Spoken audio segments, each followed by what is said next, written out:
like, I wish I had like a button. Bah! You're a person, a human in the world. Mm-hmm. What is the next step for you as Laura, the individual, outside of kids, outside of husband, just you? What is going on? Welcome to the Wake Up Warrior podcast. I have Laura Allison with me today. Laura, say hi to the people. Hi, people. Yeah, so just so you know, I guess I'm Joe McMiller, all that stuff. You guys know who I am. I have a great human with us today. Laura, actually, I met her through her son Colton, and then with working with her daughter Callie, who I don't know, Laura, how you were able to raise two. And I know Jay and Megan are also amazing humans, but I've worked with a lot of great people, but Colton and Callie for sure have just stood out in so many ways. So I definitely want to learn more about like you as a parent, but also we talked to Kim a couple weeks ago, and we were talking about the third chapter, and you're on the brink of the empty nesting. So I definitely want to just learn more about that journey, but please tell the folk a little bit more about you. I know that you're in education. So obviously the Wake Up Warrior podcast is about parents, teachers, and leaders. And Laura is one of our unicorns because she's a parent, a teacher, and has been in leadership roles. So tell us a little bit about that before we dive into all the fun stuff. Okay, so let's see. I'm kind of calling myself right now a recovering educator. Oh, wow. I'm on a little Is the hangover that bad? Yeah, I'm on a little sabbatical. Okay. Right now, trying to like sort things out. But up until a couple months ago, I was a school leader. I worked for a charter school, K through 12 school here in Cincinnati, Ohio. Prior to that, I worked in Florida in high schools and middle schools. So I've been in education now for creeping up on a decade. So I'm kind of taking a little pause. Post-pandemic has been tough. With that, I kind of came into education in a non-traditional way. Before that, I was going to school to work in mental health therapy, like community mental health. Which essentially is like teaching. In a lot of ways, it is. Like they can't be that off. Having to deal with 20 different personalities from 20 different backgrounds from like that cannot be too far off. So it's probably an easy transition. Absolutely. And connecting, I think, is the one thing that I was able to bring in. It's like connecting with my students because I knew how to connect with people. So that was super helpful. But so that's kind of like my professional history. I'm a military wife, retired Army. My husband was active duty Army for 20 years. So we spent a big chunk of time hopping all over the United States and deployments and kids. And so kind of my favorite chapter of insanity is what I call it. But I wouldn't trade it for anything. So all of those things kind of put me here with 4 great kids. My Love 2 bonus all. kids. Yes, 2 bonus kids. Love them. And then two kids by traditional birth. So Wow. Okay. I'm not even going to go into that. I have one of those. So you said that it was a little like there was a weird jump or like you found your way in education. I cut you off, but so how did you go from mental health into teaching? What was that? What was the, I guess, ignition or catalyst for that? Essentially moving was the big catalyst. So we were essentially moving from Colorado, where he was a local police department, working as a local police officer.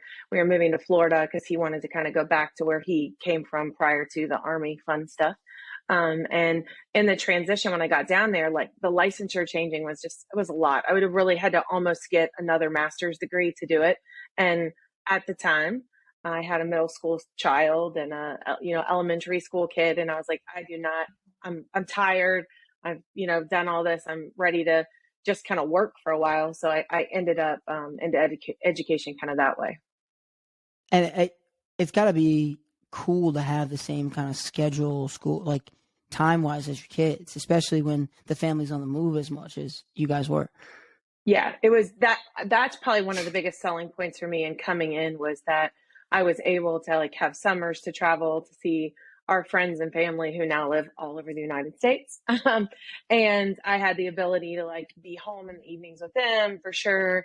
We had like Christmas break together. So kind of allowed us to have more time together, especially coming from, I didn't work through like full time through most of John's career just because it just felt virtually impossible. So I was a substitute teacher.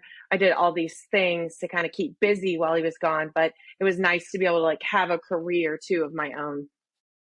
Yeah, that's gotta be cool. It's that has to make the like mothering, I don't want to say better, but did it feel good to have something kind of for yourself?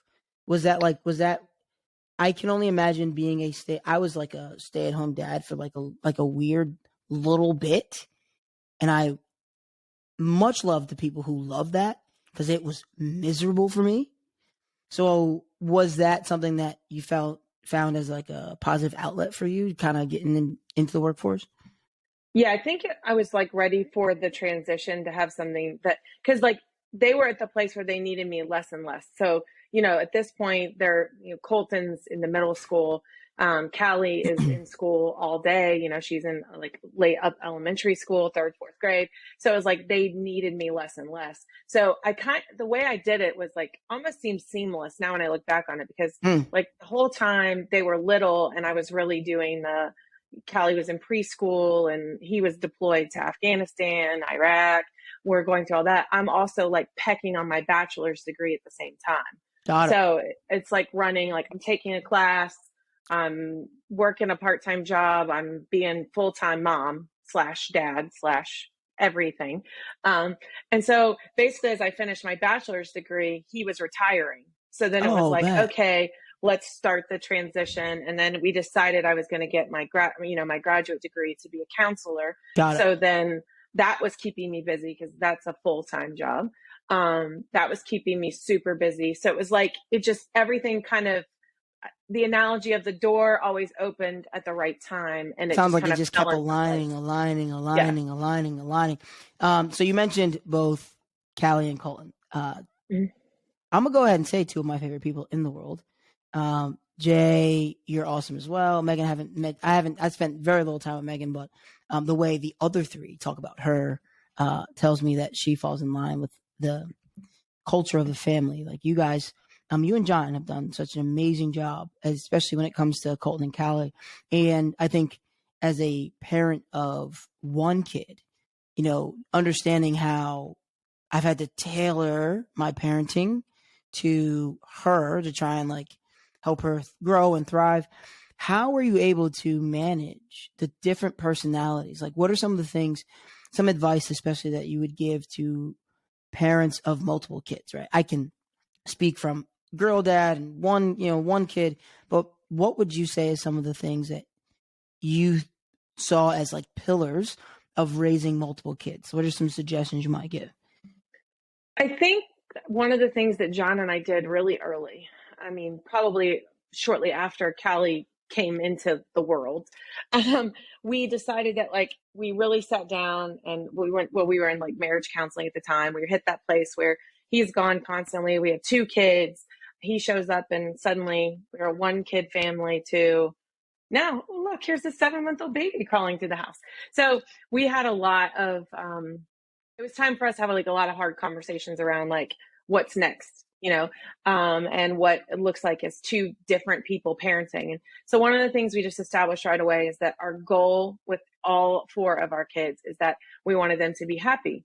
And what happy looked like for them necessarily wouldn't be what happy looked like for us, but what truly brought them joy into their existence. So that was like the fundamental thing. Every time we've hit anything with any one of the four, it's like, is this going to make them happy? We may not understand it, but is this going to make them happy? And so we've kind of leaned into that and helping kind of support that. And then understanding they're all four different people. So the relationship I have with, Megan is not the same relationship I have with Callie, and the relationship I have with Colton is not the same I have with Jay, and vice versa, because they're individuals. They're your own like unique person.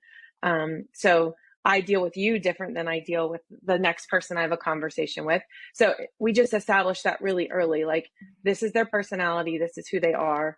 A good example is like Jay and Colton, both like love to play sports, very close in age. And we immediately determined like Colton loves to wrestle. Jay loved to play lacrosse. And that's just who they were. Like, it wasn't one was better or different than the other. It just leaned in to like the person that they were. And like, we all know Callie's like our super competitive one out of the whole four, she's our Without a doubt. competitive and intense. And so we leaned into that. And, we said, this is who you are, and this is your personality. With it's come a lot of trial and error though, because there's sometimes where we don't understand or we don't get it. But the biggest thing is just they're different people. I love that part of it. To me, that's like, I think I look at Ava that way. I think I had this assumption of how I was going to parent, and then quickly learned that if I was going to be good at parenting, that I had to be a little bit more adaptive to what she needed. Not like I honestly thought that gift giving was going to be a really good thing. I think I learned early on that her love languages were more words of affirmation and quality time. Like, you could spend a ton of money. I think kids in general, like, gift giving is good, but like a cardboard box could be a really great gift. So like the amount of money doesn't really matter as much as like, but for her, quality time and words of affirmation are way above beyond a phenomenal gift. Or, and I guess an expensive gift. And so when you say like just understanding how to manage the different personalities and understanding what they want, that hits home. Do you see what is the word? I guess, do you see a connection between that and then when you were managing adults? Is it pretty much the same, or do you feel it was different for you?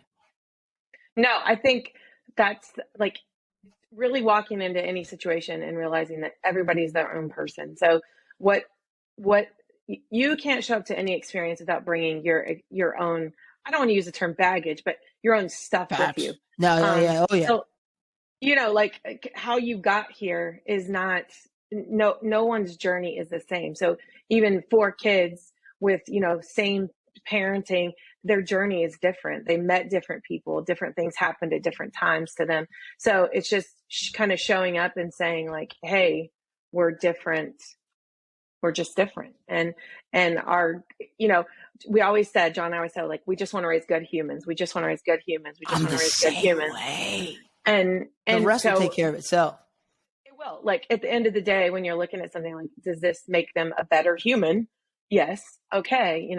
And whatever that looks like. And so I think that's the fundamental part. And then knowing that you can't handle them exactly the same. Like, you have to have a core set of values. Like, these are things we don't do in our house. These are like the cultural rules of engagement. Like, we don't yell at each other. We don't touch each other, and everybody respects this, but it still looks different with each person, in the way that you approach them. I do like that. Like, here are the overall standards of the family, and then how we. So if I'm hearing you correct, like, here are the standards of the family, and then how we deal with crossing those boundaries is different, but also how we deal with praise and all of those things is also different based on the person. Yeah. Yes. I like that. Like, I've never really looked at it that way. Like, this is the standard. However, we have to understand that there is different execution of both praise and, I don't want to say punishment, but discipline within those standards. This is the left and right. And inside that left and right, there's a little bit more fluidity. Yeah, it's like the concept of like logical parenting. So it's like, okay, a prime example is like a little kid. Like, if I want my little kid to pick up toys, what am I going to do besides a sticker on the chart? Like, I want them to understand that there's value in respecting our things, and why do we want to respect our things, and having freedom of choice and free will. And so we always just approached it with the idea of, you may break a rule, but we never called them rules, but you may break a rule. There'll be natural consequences for that, but it's not the same. It's not like, you were back talked, so give me your phone, you're off your phone for 4 days. Like, I don't think my kids have ever had their cell phones taken away, because that just didn't connect for us. Like, the consequence had to be natural for the consequence had to naturally fit the crime, so to speak. Like, you know, Colton, for example, in middle school boy, like got up. I caught him a couple of nights up in the middle of the night playing PlayStation. And so I was like, oh, this is easy to solve. When I go to bed, I'll take the plug with me, you know? And then he said, well, that's not fair. And I'm like, but it is fair because I pay for the electricity. It's a natural consequence, you know? And then shortly after that, it was a phase, you know, middle school boy phase. You won't have that luxury, Joe, but middle school boy phase. So once we got through that, it was fine, but there was no big deal about it. There was no like, you're grounded, you're restricted. It was me helping him regulate his decision. And then the plug went back in one day. He didn't even know it went back in, but he didn't get up in the middle of the night because he'd worked his way through it. We talked about it. We had conversations about it. So that's kind of how we always did things with them. It's just like, we're just going to talk about this. And they'll tell you, I probably talked them till they're blue in the face, like all Love four it. of them. Even the Now, ones were you okay with why? Were you okay with, like, I'm really okay with why? And so it seems like you are. So what do you think? I mean, again, you having four, like you've been trialed and you've been tested. Why do you think it was so important? Well, for one, it kept me in check when they were little. You know, I love my parents, especially my dad, but my dad was definitely the because I said so guy. That was like the core philosophy. So, and he's always like, there were times I'm like, this doesn't even make sense, you know? And so that's why, and John's parents were very similar, you know, that generation. So that was something we always talked about is like, we didn't want to be the because I said so parents. Like, if I couldn't give you justification for what I'm doing or I'm saying, then I probably need to step back and reflect on what I'm doing and what I'm saying. So if I've my had to kids do look that at me, so many times. yeah, if they look at you like, why? And you're like, I don't know why. I don't know. I just gotta walk away right Because now. it was said to me, and it was said to them, and it was said to them, and there was a reason. Like, I've done some like weird research based on those. Like for instance, like no jumping on the bed. Like, really made sense when all the beds had springs in them, so you could actually ruin the bed by jumping on it. So that's why. But now, like with platform, with platform box springs and the Thera mattress, you don't really need that. Or like elbows on the table. That came from like you could literally, the way tables were built, you could literally flip someone's table by putting your elbows on it. So like you could ruin the entire meal by putting your elbows on the table. Not really something that we need to worry about now. Now, is it, etiquette? Yeah, okay. Understand why, but also giving Ava the not autonomy, but the understanding of, like, at the house, I don't really care. Understanding the different setting though, that it is proper etiquette, and like me understanding why we don't do it has allowed me to really be able to, like, one, educate her, but also two, I think the depth of why I'm asking to do something, I think she resonates with that. Is that something that you saw? Oh, for sure. Yeah. And like having the discussion and the dialogue back and forth, and sometimes that, they're very convincing. Callie's exceptionally convincing at getting you to change your mind. Trust me, I've been there. Like she's the PowerPoint kid, like these are all the reasons why, we should go on this vacation, or these are all the reasons why, we should put a pool in the backyard, but just having that ability to have that discussion and kind of share their perspectives and their opinion. And then me being able to say, you're right, I'm wrong. And so that was a big thing is learning to say you're sorry to your kids. And it's not easy, like, but they're, especially like being a single mom with a husband who's being shot at daily, working, part-time job, going to college, having two very kids. There are moments where like I would just, the top would come off, because I'm tired, I'm not sleeping, and then I would be like, oh my gosh, I'm so sorry. And then so that's when I had to sit down and explain, like, mom's lost control of her emotions right now. Like, just give me a minute, like Colton saw that first. And so then I can clearly remember, like, John was gone. I don't even remember what happened. I think they were arguing about something, and I was like, that's it, go to your rooms. We need a timeout. And I was very loud and probably dropped a few curse words in there too. and Callie was about 4 years old, and she went running down the hallway, and Colton went behind her. And so I went outside, and I took my minutes, and I went back in, and I went down the hallway, and I could hear him saying to her, "It's okay. Mom's not mad at us. It's just hard for her. She works really hard. So we need to let her have a minute." And then I came in, I'm That like, kid. I'm I love that crying, kid. I'm Absolutely. bawling. I love that kid. I'm like, I, "Ah." I absolutely love that kid. But because he'd seen me have a moment before, and I had been very transparent, like, I'm sorry, like, I need to work on this. This is a mom thing. It's getting, but in these really stressful times. And so he knew, so he didn't take it personally. So we helped each other learn how to navigate that stuff. So they taught me as much as I taught them, well, probably more, to be frankly honest, I love probably that. a million times more. I love that. I definitely associate with that on a massive basis, only just because the one thing that sticks out is just the fact that you're honest with your kids and open about like not being perfect. I think there is this idea that parents don't make mistakes and, they're infallible and, especially in the do what I say in the because I said so type world, it looks like a parent could never. How can I associate with you if it looks like you are always making mistakes and I'm never making mistakes? It feels like we're from two different worlds. Yeah. So that's so wild. Okay, so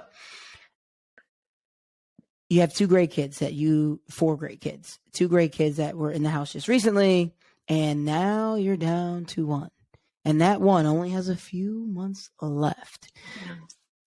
The third chapter, which we talked about with Kim, is kind of like life after having kids that you're, I guess, dealing with, managing on a regular basis, and obviously they don't go away. But I know for a fact summers were sports. During the school year, you're running kids around on a regular basis. I know how involved you and John are because I was sitting at the games with you. I mean, like, you guys don't miss stuff.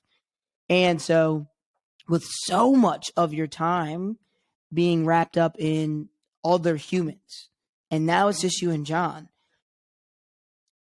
tell me about the anticipation, the anxiety. Tell me about the preparation for the empty nest or that third chapter.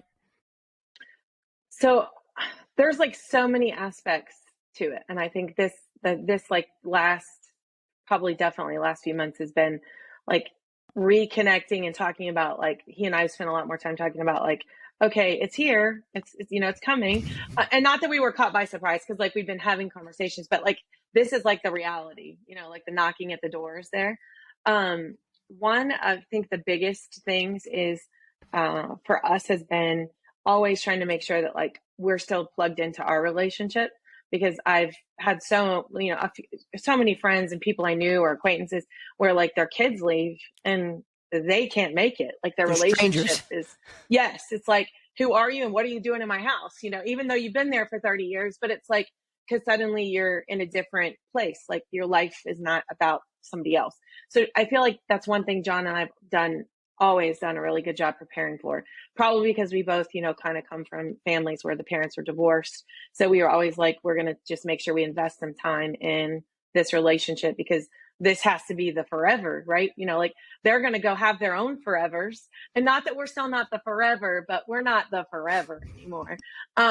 So we're the forever, and so we've always spent time like investing in our relationship, but also in our friendship. Like there's nobody I'd rather hang out with than him. That's so dope. So that I think is exciting for us, because now we can just hang out together all the time.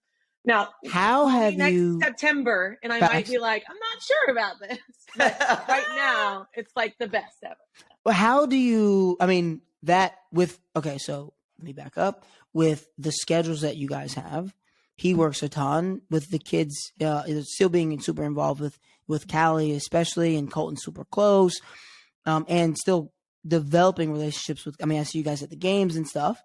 With Colton, how do you, I guess, strategically or intentionally get time now with still busy schedules? Like, do you guys have what's the system? If someone's listening and like, I'm having trouble connecting with my wife or husband, What's a system that seems to work for you guys?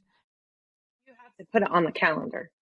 Um, and it doesn't have to be, I think the biggest fallacy is it doesn't have to be something huge and elaborate. Like, I mean, yes, John and I have been fortunate the last couple of years, especially as the kids have gotten older, like we can go on these fun trips together, just the two of us. But when they were little, that wasn't happening. Not a thing. So not a thing. So it's just always been like, we're putting it on the calendar. Like we're going to like go to dinner once or twice a month, or for us, it's something as simple as like taking a walk. Like we're going to go, like we burned up the streets in Florida. Like it'd be like, okay, we're home from work, dinner's done, we're hitting the road and we're going for a walk. We're going for a bike ride, or anything we could do to like just the two of us have some quality time. We would go to the grocery store together. Cause you have the trip to the store, you have the trip home from the store, go to coffee, go to breakfast. So wherever we could like fit it in, but we've always been very cognizant about like we need to have at least a couple hours a week where we're just talking. And then when we were working and at the peak of everything, we always had like our debrief time while John was commuting home. So that was like the phone call. He would call me, I would call him, and that's when we were talking about what's for dinner, who needs to go to the store, who's taking Callie to practice, who's going to pick Colton up from this. That was our like, this is the time. Either it was before work or after work, but we always did it every day. And we would just say like, all right, so what's going on today? What's the plan? And that's probably John's military piece in there, but he was always like, where do you need me to be and what time do you need me to be there? Do I need to pick anything up? What car do I need to take? You have trained him well. I was the organizer. He was the executor. Like he was just really good at going and being where he needed to be, picking up here, sitting in the car. Like I'll sit in the car for 4 hours, Dad. Whereas I'm like, oh, I can't sit in one place for 4 hours. It's a great dude. So we always had that piece, but just making sure we said we put this time together that we're going to spend, and not just talking about the kids, because that's so easy to like, especially when you have 4 of them. We could sit and talk about them all day long, just because we're so happy for them, proud of them, and excited for the things they have coming. But like talking about like our jobs and what we wanted to do, and really starting to dream about what the next chapter looked like a long time ago. And that's morphed a million different times because life changes and things happen. But we've always said like we know that we want to do certain things, and so we're just we've always leaned into that, like, and thought about it and planned it forever, I feel like.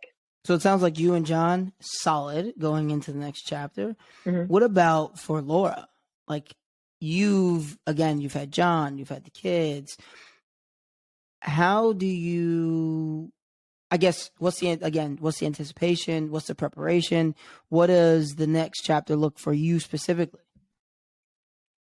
That is probably the hardest part. Okay. Like that's the hardest part. Cause talk to me about that. Yeah. Well, there's like this, letting go, because that's natural and that's what you need to do. And we've done it so many times before now, but I think this is like the baby. So letting go the last time is big. And also knowing that like you're still parenting. Like I think there's this kind of misconception that's like, oh, your kids are 18, like I know everybody's probably seen recently, like the meme of like, when my kids are 30, I want them to come over for dinner, and I want them to have me cook their dinner. And AJ, I don't care. Yes. Bring your laundry over. And like, I mean, Colton, I always say like, bring your laundry home this weekend, just because that's like, for me, that's my connection to them, right? Is for me, I love to do these things for them. So like, I don't want that to go away. But I think a big part of like the next chapter for me is still being able to be a part of their life. Like still being able to not like be in their life, but being able to like go see them when they're doing big things, and they want you around essentially. Yeah. Like, Callie's going to be playing ball. So like, I want to be able to go watch her as much as we can.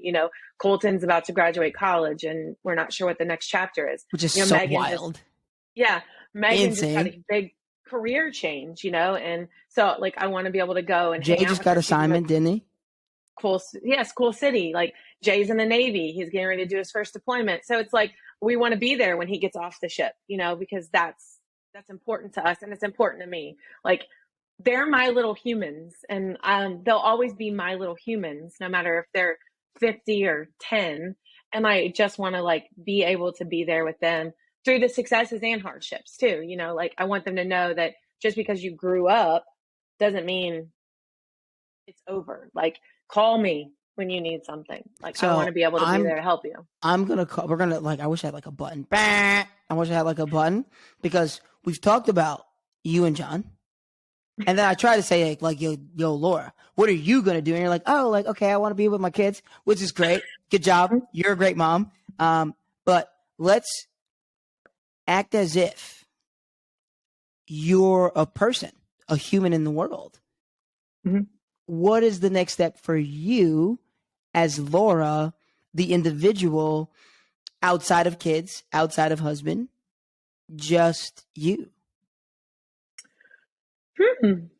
No, that's what my sabbatical here is about. So it's Okay, tell about me about letting that. Callie, yeah, it's about like letting Callie go a little bit onto her next thing and kind of moving into the empty nest, the chapter, but so like evaluating where I want to go because like I don't think I'm not capable of not helping people in some way. Got it. And I know that about myself. So for me, it's like reinvesting in what that looks like. So balancing this. So a good example is I became a teacher because it allowed me to fill my cup, hang out with some of the best kids in the world, be a part of their life, get to be a part of my own kid's life. Lucky kids, In by the the way. end, Very yeah, lucky kids. in the end, it just balanced. So now what I'm looking for is something that still allows me to like put myself out there and take bigger risks, I think, Okay. because I can do that now. Like I don't feel as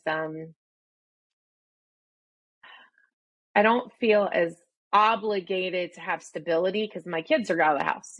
So I can kind of work and do, but I also want something that's going to let me still be able to be a part of their life. And so that means I need to be able to kind of have flexibility in where I'm working from or when I'm working and how I'm doing it.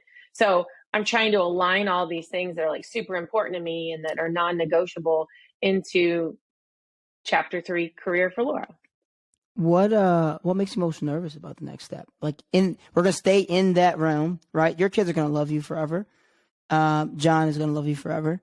I'm gonna love you forever. But what makes you most nervous for you going into the next step? I would say probably a little imposter syndrome, Mm, um, like I know in my heart, like my kids are phenomenal humans and that's what I've invested like my time in. And I know that my students are phenomenal humans and I'm a part of that. So like, I know that I can do great things, but there shouldn't be a but. And it's that no, I hear self-confidence you. piece of morphing it into the next phase of my career. So building like that confidence to say like, no, I do deserve this and I can do this. And, you know, I'm going to forge into this and take some risks because I've not been a very big risk taker. I've been a very good, like person because that's been my like anchor role in the It sounds family like is you found I'm a a stable person. box and you've thrived in that box. Now that we're outside the box and the possibilities are boxless, it's like, oh, I have so many choices. How do I choose what like so the uncertainty sounds to be a little overwhelming currently. Oh, for sure. Like, especially when I first decided to do this, when I was like, okay, I'm gonna do this because this is what's the best thing. Like, so many things lined up, and it was like, okay, now's the time. And then a couple weeks into it, I was like, oh God, what did I just do? And then that overwhelming fear and sense of dread kind of hit. But then, I think I'm moving past the like uncertainty and really working on the fear. Now it's just like using the creativity piece to see how I can reinvent myself and not letting that kind of self-confidence piece peek back in and push me back into a box I don't want to go into. Because like I'm a good analogy is it's always nice to be like warm and safe and comfy. So this time I'm saying to myself, am I doing this? Would I be doing this because it's what's best for me or what I want to do? Or am I doing this because it feels like the right thing to do. Because when you parent for so long, like you really base your decisions on, is this the right thing, not just for me, but for our family? And Oh, so for sure. That I yeah, get. and then hitting a place where now it's like for my family, but it like John doesn't care. Like, I mean, Facts. like I'm with a spouse. It's like, do whatever you want, you know? So just having that ability now to say like, okay, what's right for me? Like what's going to fill my cup is it's cool, but Where did you start with that, and where are you with that? Because that's, I mean, that's a lot. And I like just I'm obviously not there yet, but I could definitely see how, like, I'm starting to try and prepare for it now, so that when I get there, it doesn't seem overwhelming. But just looking at that, I can see that is it's a tough place to be, right? I think How like did one of you the big start? things. Yeah, I think one of the big things is I talked about like John and I have always like made these little little goals or little markers, and they weren't very firm, but it was like when we retire from the army we're going to do this, and when we we wanted to build a house, we just built a house, so it's like all we've had all these little like things together. And so we do a really good job at like coming up to one of them saying, do we really want to do this? How much does it mean to us? Yes, we do. So let's dive in and start Okay, to, and okay, start to yeah. break it down a little more. Or really want to do it. No, we don't, and then it goes off the list. So I think I'm trying to do this the way that's always worked. So it's like, I really sat down and I was like, okay, what things are non-negotiable for me in the next chapter? Like, because, being a teacher, being a school administrator, working in education right now is so hard. Like my last year of work was probably the hardest. It was harder than the pandemic. It was harder than my first year, to be honest. Um, and the What made first it year of difficult? teaching is insane, What but it was what's made it? What's changed it, or what's made it difficult? I think ways to connect with kids as a whole, because kind of pandemic, different kids have different needs because that chunk of time looked different for every kid. So Hmm. like kids lost the stability of education, whether that's like, kids went online, kids went hybrid schedules, kids went, fully and back in the rooms, but it still didn't look the same. Like there were distance, masks were up, activities were changed. Like, so every kid shows up with a different experience. So when you're trying to like coach teachers and help teachers with 20 kids who are bringing in very, very different experiences. I mean, kids always bring different experiences, but very different experiences. You're like essentially going back and just spending time teaching kids how to go back to school. Like when we come to school, we sit in our chair. Things that you established in kindergarten, you're reestablishing with third, fourth, fifth, even high school kids. And their Wow. attention span has went like to here, just because everything was just moving at a pace where they were controlling. Like they were moving a lot of them were moving at their own whim. Like I'm going to work for a little bit and then I'm going to go do what I want. And Or, that's good. I mean, that's on both ends of the spectrum. I know Ava, correct. like Ava was waking up at like she was waking up early, banging out all of the assignments, and was done most days by like 9 a.m. And Yeah. then we would go to the beach. Yeah. I mean, like, and Because, then there's well, kids who would just take the entire day and through the night yeah. or overnight. And then like we found like there were kids doing it all by themselves, because their parents are still working 12-hour days. Yeah. So they're getting up, like taking care of siblings. So again, this is one of those times where everybody's journey was different. So then you put everybody back in a building and you're like, okay, go back to school. And then you don't, like, things happen that I didn't even realize. Like I was like, oh my gosh, we didn't think about this. We didn't prepare for this. Like we didn't think about the fact that our third graders didn't get solid phonics instruction because it was virtual and some of them missed it. And so we have kids that are way behind in reading. So what are Mm. we doing to close that gap? And so all of these different parts and discipline and kids coming back and being like, I don't have to listen to these rules. Like these rules are stupid. And we all know in a way school rules kind of are stupid. So you take that and then you're I like, the agree. kids this kid's challenging you, and they're not necessarily wrong. Yeah, But it's like they're challenging something you have to institute that you also don't agree with. so, and so it was really, and teachers are coming with the same thing. I mean, we had classes of kids that just had a lot of discipline problems. And as a teacher, how do you teach? Like when you can't get half your class to stay sitting in their seat, like, so many things happen. And so I was definitely ready for the breath of fresh air. Mm. And so in the beginning of this, I really just spent some time recovering, I think, just like resting, replenishing myself. Like, I think you asked me, actually, I know you did. You asked me in the fall, you and I were talking, and you said to me, so Laura, like, what are your hobbies?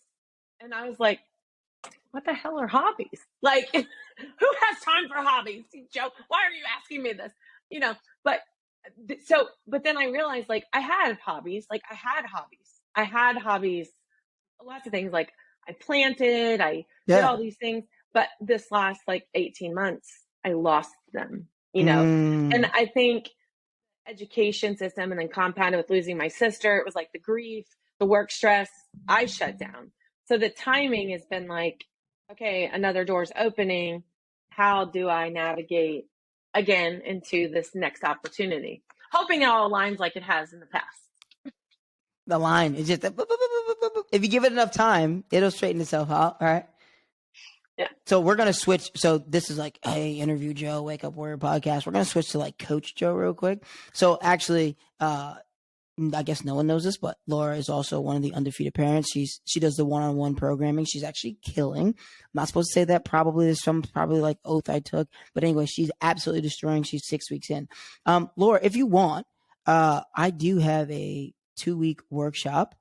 It's a vision board workshop, which sounds like super like esoteric and like Zen, but it's really just a ton of questions about like what you want to do, family, friendships, finances, your fitness.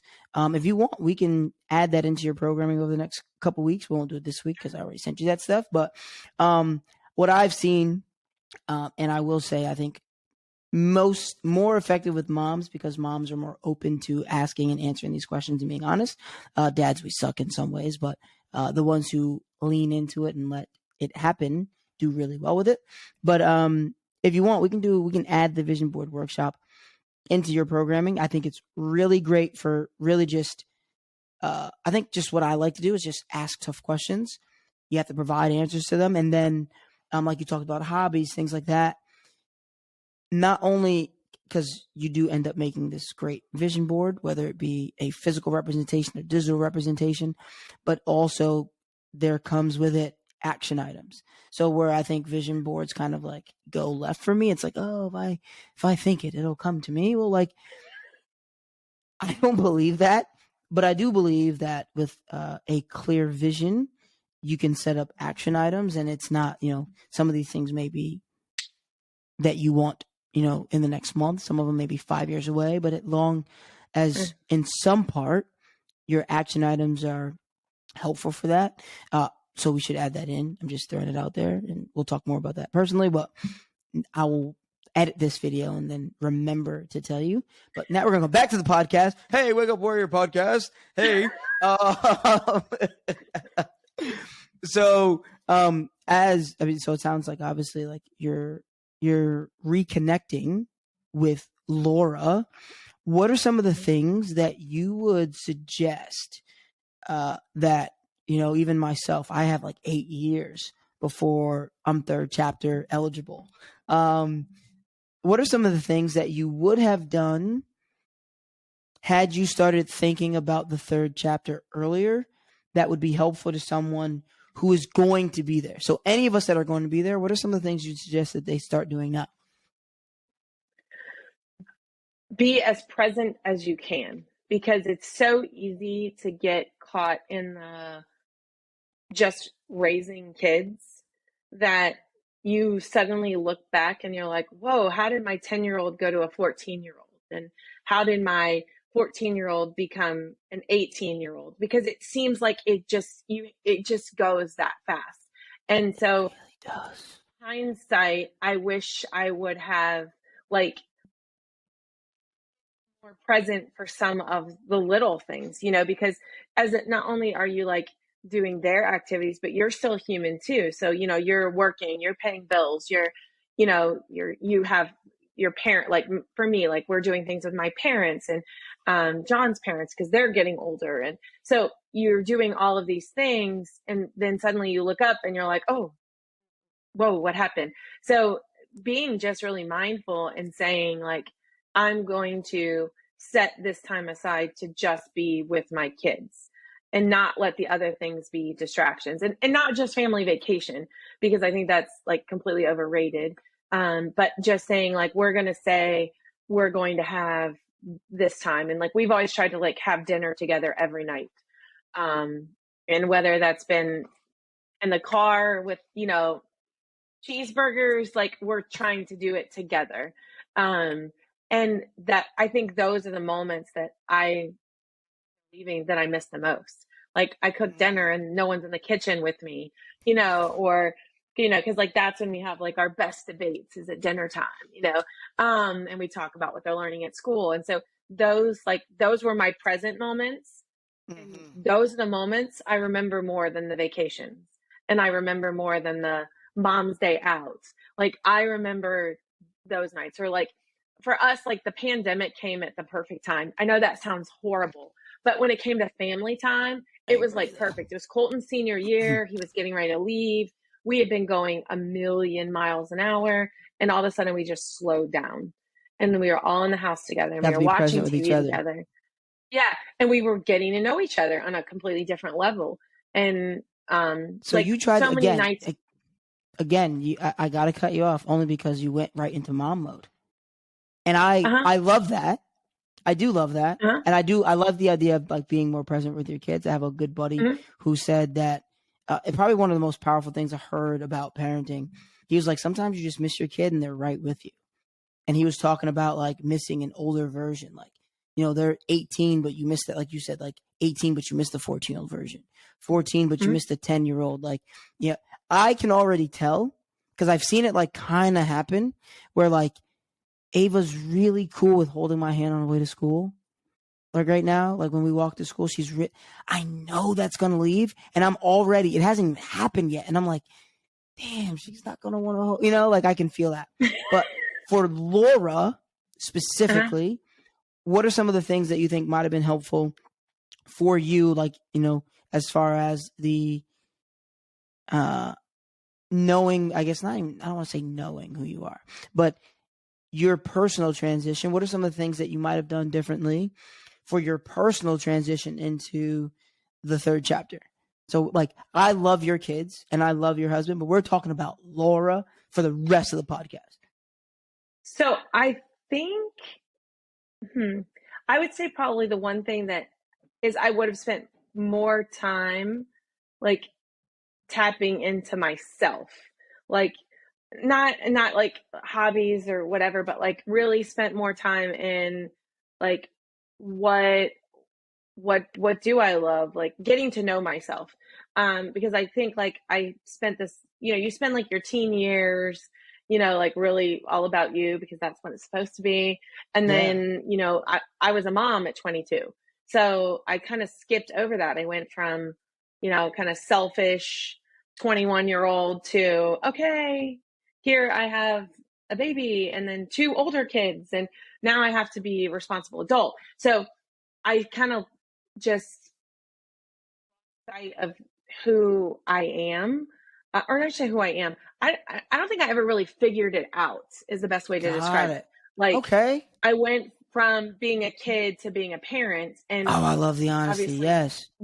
we know that being a parent has been like my primary identity and it will still be a primary identity, but I definitely didn't invest in the other parts of myself. It was like if you asked me, which you did 6 months ago, like I'm like, oh well, I'm a mom, I'm an educator, Yeah. I'm a wife, I'm a daughter, like, but I couldn't come up with something for me to say Yeah. about myself. So I would spend more time like in what that is.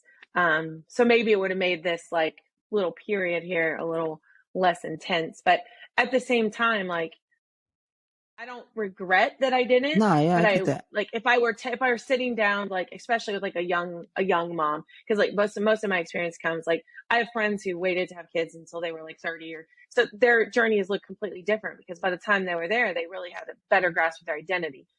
I didn't really have a grasp of my identity. You know, I was a hot Mm, mess express who became a mom, you know. So once I got into that, it was like that kind of that shaped it really that shaped and molded who I am. So I hmm. don't know, you and I sitting here having this conversation now, what it would look like had I not had these four great kids because Yeah, for they sure. developed who Laura is. Like they kind of helped me figure out like a little bit more about myself and about what I like and I don't like about myself. Because they Mm. can sure expose it right back on me, bigger than ever, you know. So I've always felt like, you know, while I wish I may have spent like more time with just me, um, I feel like it all put me here. So if I were talking to some young mom, I would be saying like, you know, still find things that you connect with and keep doing them, you know, and it's going to change a million times, but don't give up on your stuff just because you feel like you have to fulfill a certain standard. Cause that was always I always felt conflicted. Like I got to be the mom. So I can't do this. I got to be the Like mom. So I moms do shouldn't do this. this. Or, How was that yeah. that dilemma of like, hey, this is what Laura wants, but society's telling me this is what moms do. Did that ever I change? was, Did it always stay the same? oh, Or it definitely did. Like when the kids were little, I was, I think, way more kind of consumed by it. But then as okay. they got older and I like started, like, I think some of the fallacies peel back on it. Like, you know, I mean, up in an environment where a certain family, if they do these things or a mom does this, this is the outcome. And then I'm like looking around, I'm like, but there's no predictive outcome here, you know? And then the idea of how can I raise humans who are individuals and who I want to have, I want them to fail. Like I want them to have to work through these things. So if I do this, then I have to show them, I have to model it.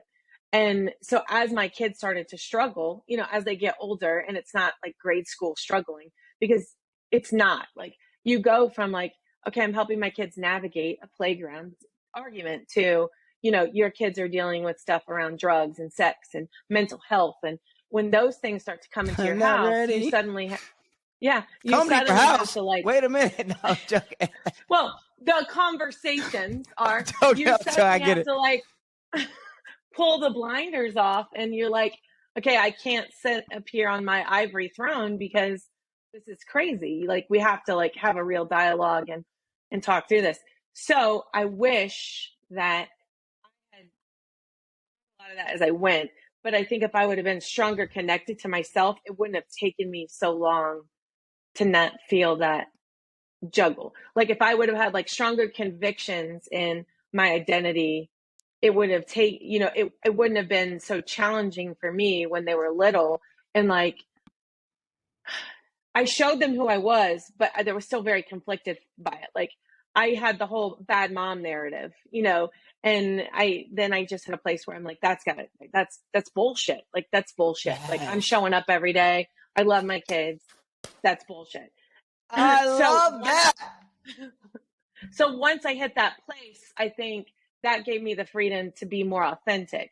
So last 5 or 6 years, I've spent a lot more time getting comfortable with like who I am and where my boundaries are with people and relationships and expressing that to them in a more modeling way. Whereas as a 22-year-old carrying around a baby, I had no clue, you know, Oh, I of love what that. that I would love look that. like.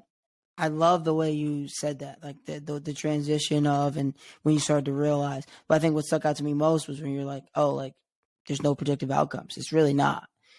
I think we're all. I think if we're all striving to do our best, uh, honestly, almost regardless of the outcome, because like you said, there's so many outside influences on our kids that we have zero control over. If we are Yep. striving to do our best, I think we're the best parent that we can be. And then, like you said, also transitioning into like knowing your kid. Like, what does your kid want? Mhm. And also do your Yep. best. Oh, I love that. That's I would like almost devil's advocate. I would say, and again, I'm not in this place, but being someone who just cares about people and really the third chapter has been an interesting like I think one because it's weird because I think I'm on the opposite end of the spectrum. I have in my mind I like know what I'm doing in the third chapter, but Mhm. also have a very healthy idea that it's 8 years away. So that really is probably going to be very different than I'm seeing it now. But trying to Mhm. help other parents get through there and live in that space without having been there. There's almost a sense to me that it's like talking to an 18-year-old kid who's about to go uh, out into the world. It's like Mhm. the world is currently telling you that, to the 18-year-old, the world is currently telling you college is like really the only way. And like, you have to have it. A high school senior is supposed to have the rest of their life figured out. Like, you know Mhm. exactly what you want to do and you know the exact path. And if you don't, you're some kind of like pariah. The same way that I think that is absolute nonsense. The idea that a parent going into the third chapter has to fully know themselves, has to know exactly what they want to do. Like, it's okay to give it time, figure it out. I think for both of those individuals, though, the thing that matters most is, are you trying to figure it out? Are you allowing the overwhelming possibilities keep you inactive at all? And you start making decisions out of desperation? Or are you just trying to, like, are you figuring out? Are you asking yourself the tough questions? Are you digging deep into and trying stuff? Like Yeah. I'm trying to get seniors, juniors and seniors to do internships for no money, for no credit, just because like who knows if you like I had a buddy whose senior year in college did an internship with a CPA thinking he wants to be a CPA, and he straight up looked at me and was like, bro, like I'm gonna hate life if I do this. And I just wasted 4 years learning about it. Figure that out at 17. Like, how Yeah. about that? How about don't go to college Yeah. for that and figure it out? You know what I mean? Like, see Yeah. if you can intern, shadow. And I don't know if you can shadow a mom who's going through this, but I'm really curious to see you just, and I'd love to redo this a year from now, when Callie's out and you really are immersing. Like, I'm really curious to see the striving to figure it out over the next year and then have that conversation of, what's the last year been like? Hey, last time we talked, like I want to play that. Yeah. Last time we talked, you were unsure and overwhelmed, but you've been, like what have you done? To me, that is the key for both of those individuals is, are you inactive? Are you not moving? Are you not thinking about it? Because to think that, like Laura, I want to see you live another 50 years. So to think that you have to have the third chapter figured out today almost seems Oh yeah. nuts, doesn't it? Yeah. Well, I Is there think it any does, and I pressure think to that have it figured out? I don't. I think the pressure you'd probably put is like self-imposed. I, I have. I mean, obviously, like I have a lot of peers who are like going through the same thing. Like one of my close friends, her youngest is Callie's age, who's leaving, and she's put two out before that. Like, and then another one, and I have some who have big gaps, and so it's like there's when you talk to like other moms, I think that there's like this pressure to have it figured out, but I think it's more of we're putting the pressure on ourselves. Like if I said to John, like, so what are we doing with chapter 3? He's going to be like, I don't know. What are you going to do? Because there's no pressure on, he's not feeling that. But I think as like a mom, it's like, well, I got to figure it out. I got to have something to do. Like there's this suddenly like white knuckle panic moment into it.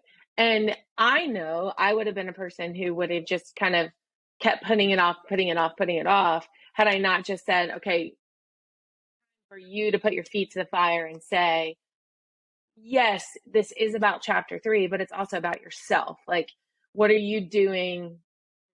You're you, and you have to live in your skin forever.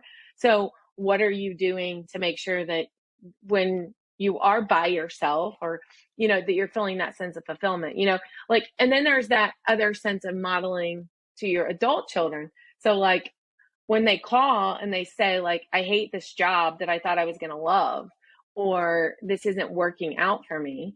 You know, we've been like Megan's further, she's 26, she's further in that. So we've had trial and errors with jobs. And it's suddenly like, well, if I just keep doing the same shitty job that she knows I don't like, how am I teaching her Facts. to tap into what So feels the good and what's modeling going to make never ends. it never ends, right?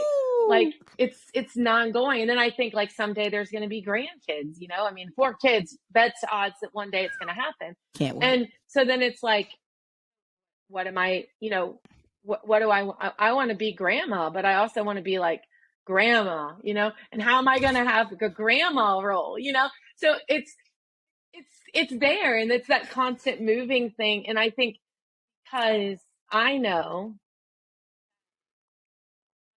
I don't want to use the term more, but I want more for myself, then I've got to do the work to get there. So in a year, it will be like, I know that it'll look completely different. And there'll be a lot of bumps and stumbles and falls along the way, and good days and bad days, but it's just like connecting all the pieces of myself. Cause I feel like there and I'm just like, oh, there's one. And I just haven't put them together yet. It's kind of the best analogy. I love that. Do you have any questions for me? So what we're gonna do, and this is I'm gonna give you like a little bit of time to get ready, because at the I'm just gonna ask all kinds of weird questions, things that have come up from the interview, things that I'm just curious about, just because I get to know you so well outside of this.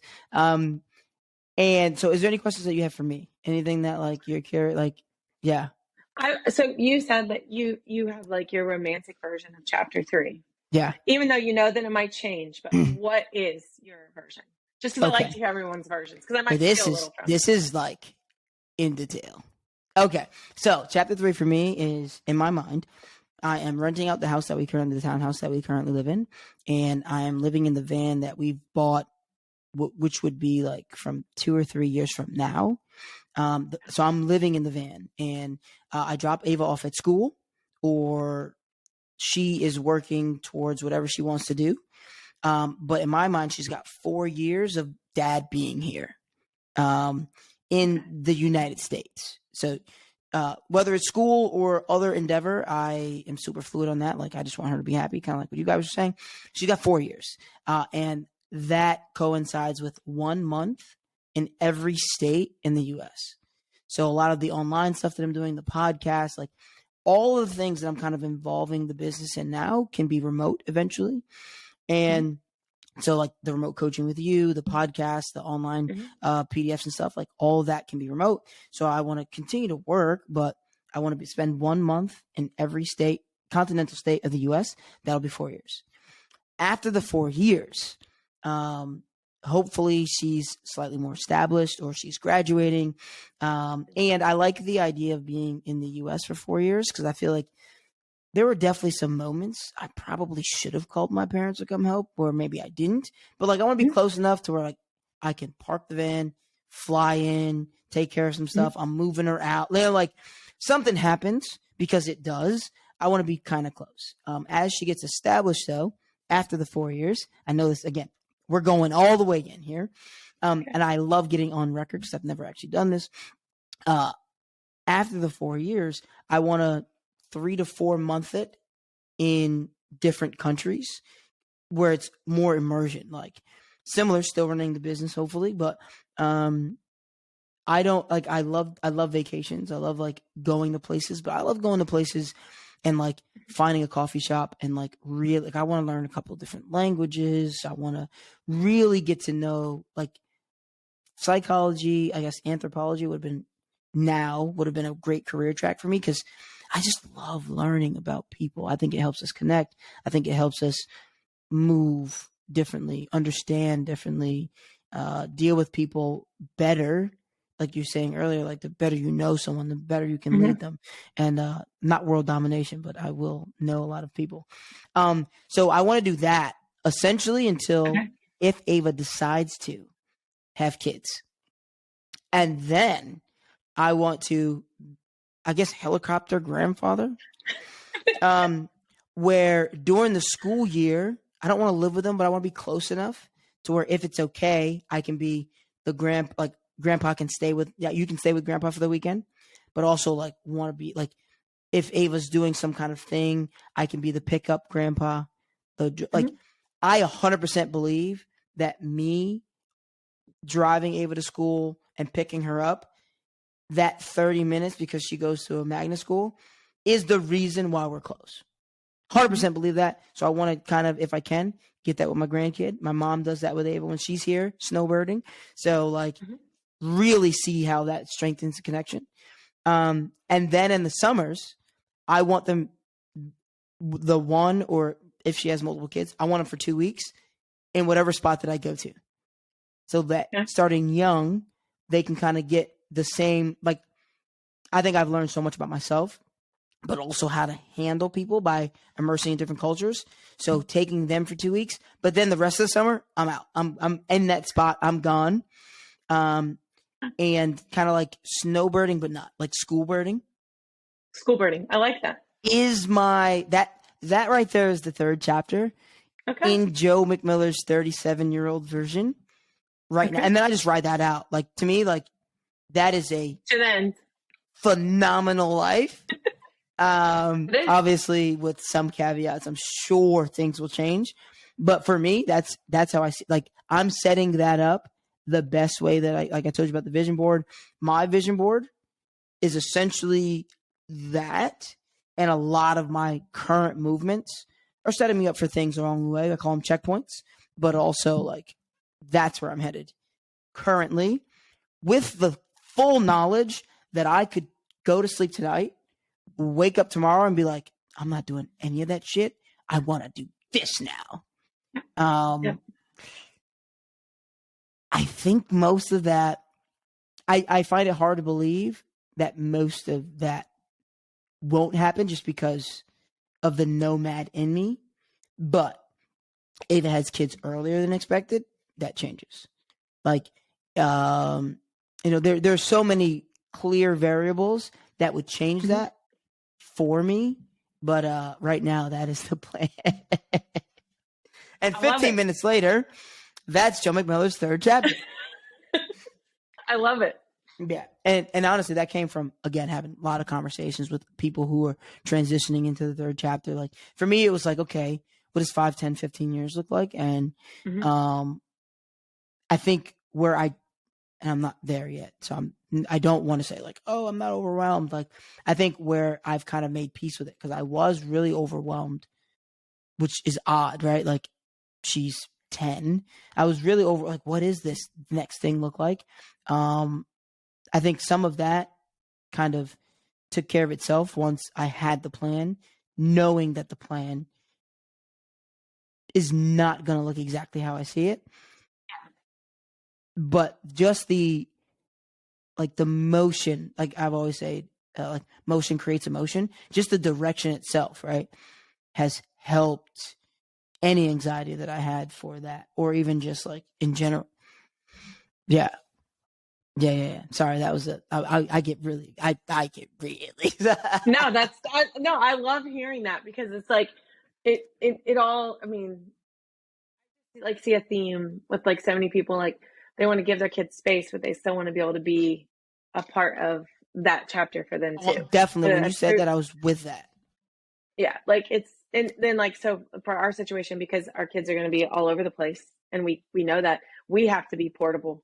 Like, they're not going to be. There's 4 of them. Yeah. Like, they're never going to all be in the same town at the same time. So we've got to be the ones to be like, okay, it's time to go. It's Jay's time. It's Colton's time. It's Callie's Conversion time. van. You can just pull up anywhere.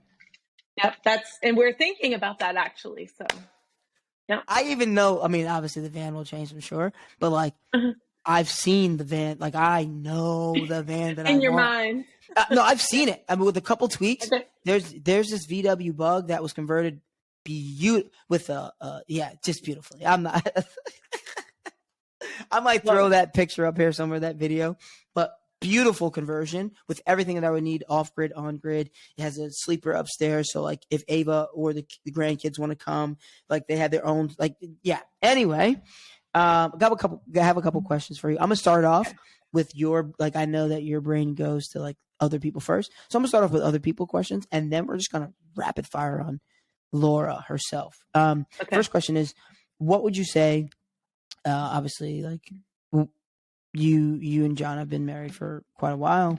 It seems like you guys are making it work really well at a high level, just from the outside looking in. What would you say is the pillar, or like if you were to give it one or two things, what's led to such a strong connection between you and the husband, John?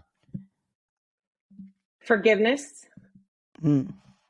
and true forgiveness, not just like, oh yeah, I kind of forgive you, but like, no, I don't forgive you right now, and you're gonna have to give me a hell of a lot more time to figure this out. Got it. But forgiveness and the patience that goes with that, as well as carving that time aside. Like we've all, like, since day one, I mean, we've always just been like, okay, here, somebody, Colton, you need to go to babysitters, we need to go spend a couple hours to do something.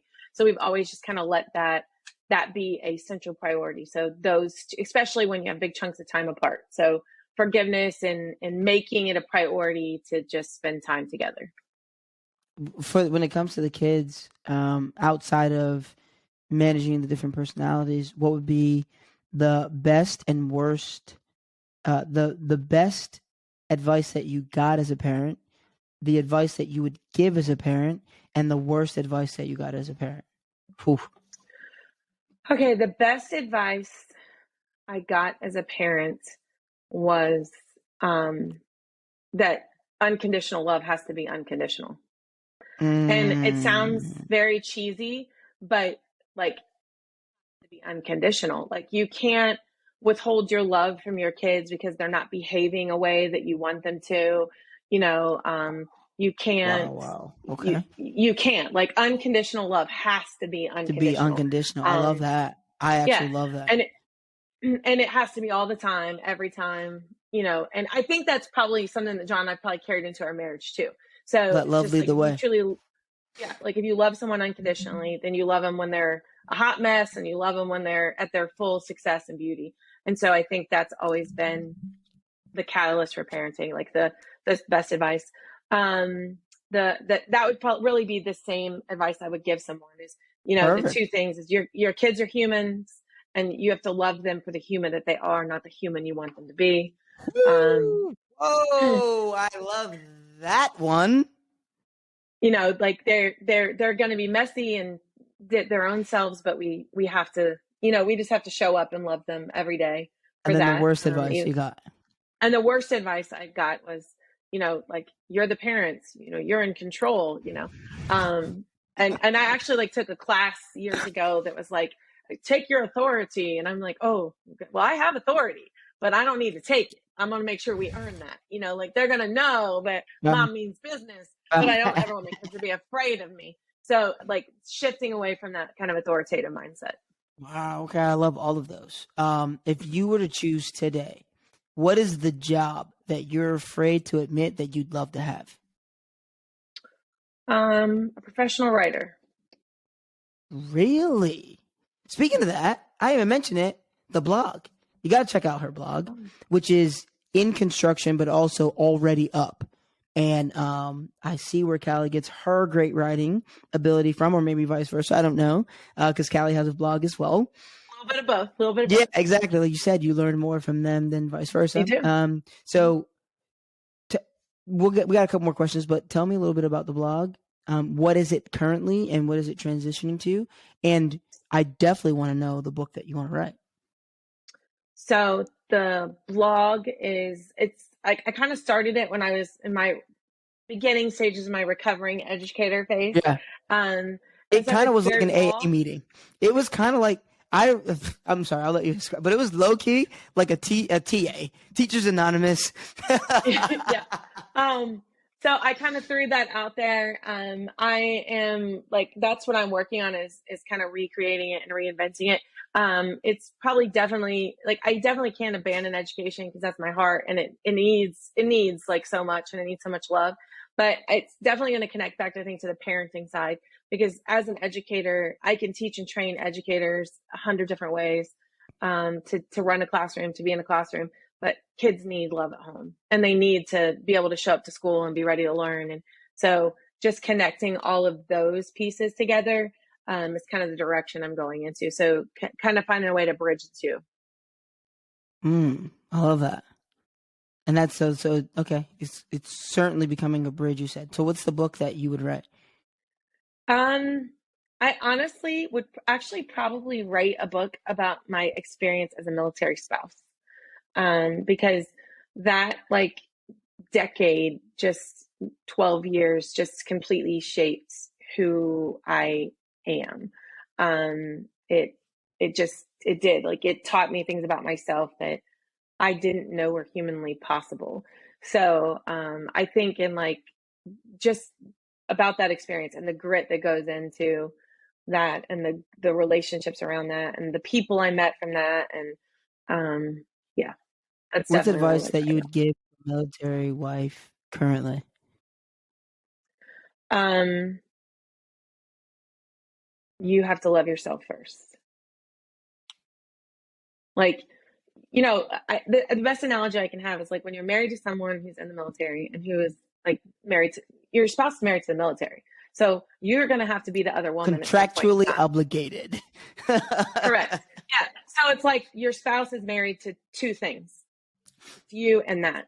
And so you have to give them the patience and respect and love around that, because you know that, like, I just had to come to a place like John has to make decisions because that's his job, not because he doesn't want to be my husband or he doesn't want to be the kid's dad. So it's like having the perspective, especially when you have the societal pressures of what a family looks like, and Mm. knowing that you're going to be alone sometimes, and how do you feel the loneliness. And so it's just really connecting. Like, I connected with myself a lot, but knowing that like I loved myself, like at the end of the day, like I have to love myself to get out of bed and to get through my day, because no one's going to be here to love me besides these little kids, you know? So really just connecting with that part of myself and saying like, I can do anything. It's resiliency. Like, it teaches you that, and you got to be able to connect to it and be humble with it. So, I mean, obviously, I think we all go through tough times all the time. I mean, like not all the time, but I think throughout life we're always going to have the tough times, whether it be from that experience or otherwise. Um, just for parents in general, what advice or what do you use to get through the tough times? Like, what are your, I guess, coping mechanisms, or during a tough time, what do you use to get to the other side? I'm in this for a reason. Like, I always say that to myself, like, even when it sucks and it's hard, but like, it's not getting to the other side. It's why am I here and what am I supposed to take from this? Like, what is the growth Mm, point in this? Or not even the growth point, but what am I supposed to learn through this? Because I don't like, I like the whole Buddhist philosophy, like suffering is a reality. It is like, we need that. That's how we grow. If we don't suffer, we don't get better. If everything's great all the time, we don't grow. Like, we just be like a plant that was in sunshine all the time. Like, you have to find, like, you have to be able to look at something and say like, this is going to pass, like I would always reassure myself, like, no matter what happens, like, this will be over, right? Something else is coming. But the question is like, what can I take from this? And even in the times that I couldn't connect to that just because emotionally I wasn't capable at the time, it was like, I'm here. This is what I'm doing right now. And I'm just going to put my head down and I'm going to do it. And then I'm going to sit back and I'm going to think about this when it's safe for me to do that. So the key is like, I don't think there's no like rainbow rosy cloud that's going to do it, other than to say to yourself, like, why am I here? How did I get here? What's in my control? What's out of my control? And then at the end of the day, what can I take from that? And there are days where it's so hard that you're like, I can't, there's nothing I can take from this, right? Like, this just sucks. But in this the is just end, going to embrace the suck. This is just going to be brace the ass, suck. and Yeah. here we go. Buckle up. And I'm just gonna do it. Yep, I'm just gonna do it. And then usually on the other side, it's like, okay, well, what did I learn? Anytime I'd embrace the suck, I learned something about myself. I learned I could push myself in a different way, or I couldn't push myself in a different way. Like, okay, girl, you got to set a boundary. So connecting to each one of those points and saying like, what am I learning from this and why am I learning it? For me, the answer is selfishness. Moving on to the next question. For me, the answer is selfishness. I think what I want the third chapter to not reveal about myself, but the part of me that I want to tap into, is not that I want it to be about me, but I'm a nomad at heart. I am a selfish person at heart and have made Ava a priority just because I feel like as a father, that's what's important to me, not because of someone else, but her, like that is my most important role in my opinion right now. So for me, the next chapter, looking at it right now, and I'm sure it may change, taking back some of the selfishness that I have and being able to embrace those things is what I'm hoping I find in the next chapter. What is something that you're hoping the next chapter either reveals about you or allows you to re-immerse in once you find that direction for yourself? Self-actualization. Like I want to connect to my purpose. I know that it's there, but like I really want to connect to it. I want to live in it and I want to experience it. So the next chapter for me is like in finding myself and, pushing myself to that fullest potential as a person. Love that. Love that. Oh, that's so amazing. We're going to end it there. We're just going to cut it now. Thanks to everyone who's listening, watching, wherever you're watching, to the Wake Up Warrior podcast. Laura, thank you for all of the gems that you just blessed us with. And for me, giving me that, like, honestly, this is one of those being selfish.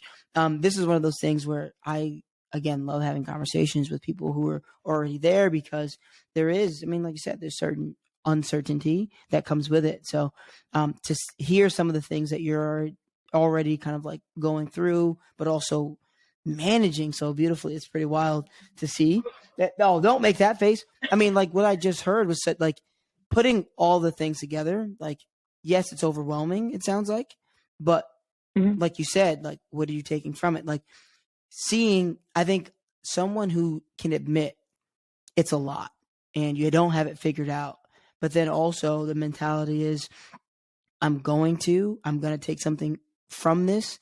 And what was cool, because I think you mentioned it when it was coming to Megan, like I'm also going to make the right decision for me because I know that 4 other people are watching me make this decision as well as what it's going to mean for me. Like, I think that's, I don't know, I thought it was beautiful. I thought it was really cool. And that was just things I hadn't even thought about, the fact that as a grandfather, as an adult without kids in the house, like Ava's still going to be watching me and how I move and how I operate.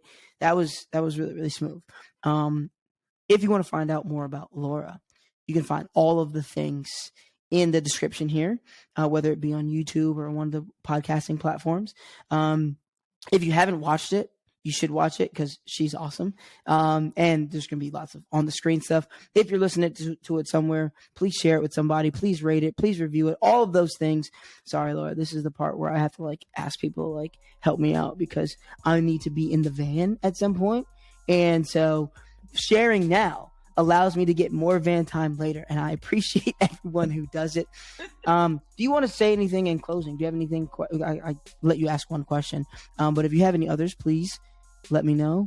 Otherwise. No, I just want to like thank you for the opportunity. I think there's a little emotional piece in just talking about it, like something else to take back. And I love talking to you. And I love what you've done for my family, near, far, in my house, out of my house. Like, I feel like you're an extension of that. So thank you. We super appreciate you and what you do in your work. So thank you. I appreciate it always. And honestly, I think I might just add Callie's speech to the end of this just because she's awesome. I think she might like that as well. So if you listened to all the way to the end, you get to hear Callie's signing day speech because she's going to WPI. Shout out to them because they got a gem. They got an absolute gem in Callie Allison. But thanks for tuning in. Thanks for listening all this way. And take care and be well. Thanks, Laura.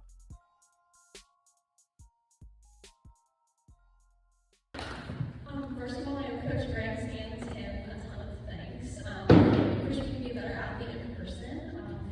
You also provided me with the best teammates I could ask for because I love every single one of them.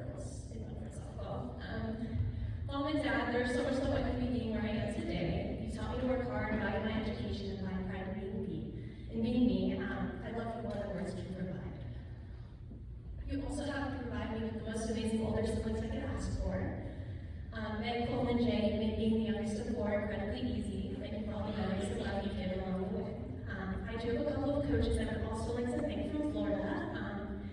Kirsten, I began working with you when I was 11. Things have definitely changed. Peer facility became a home for me. The girls I worked with, the family, and Duke Crucial role model. Coach Joe McMillan, we lifted a lot. However, the important piece he provided me was confidence in my own voice and self on that field. Coach Joe Boldega, you taught me that it was possible for me. You believed in me, but no other coach did. You made me believe in myself. I also want to thank all of the amazing people who helped me when things weren't easy. My journey here was a little bit different. I want to thank my family, my friends, my teammates, the amazing teachers, coaches, and role models I've had. The list goes on and on. I cannot thank you enough. Lastly, I want to thank Coach Ross and the entire WPI softball staff for the opportunity to play